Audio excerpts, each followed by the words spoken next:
السلام علیکم dear students, آج ہمارے لیکچر نمبر 8 کا آغاز ہوگا۔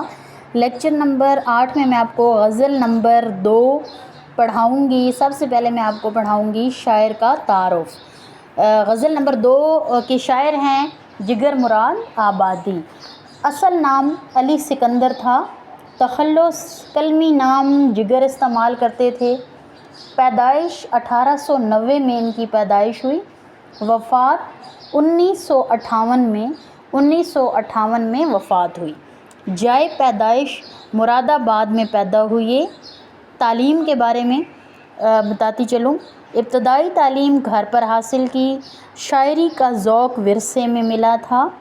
ورثے میں میننگ یعنی کہ وراثت میں۔ درویش صفت انسان تھے۔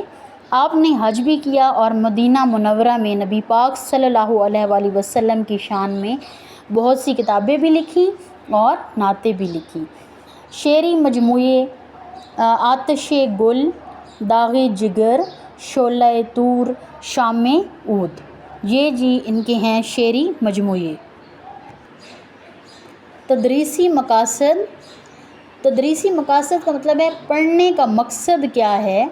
جگر کی غزل سے اور غزل کے محاسن سے طلباء کو آگاہ کرنا، طلباء میں شعر فہمی کا ذوق پیدا کرنا، طلباء کو ردیف اور قافیہ کا فرق بتانا۔ یہ غزل سہل ممتنع کی مثال ہے۔ سہل ممتنع کہ ہم ایسا شعر جس میں آسان لفظوں میں ایک گہری بات کر دی جائے، یہ غزل سہل ممتنع کی مثال ہے۔ اس کی وضاحت کرنا اور معنی و مفہوم واضح کرنا۔ تو بیٹا یہ ہو گیا جی شاعر کا تعارف اور تدریسی مقاصد۔ یہ آپ لوگوں نے اپنی نوٹ بکس پہ لکھنے بھی ہیں اور شاعر کا تعارف یاد کرنا ہے۔ اللہ حافظ۔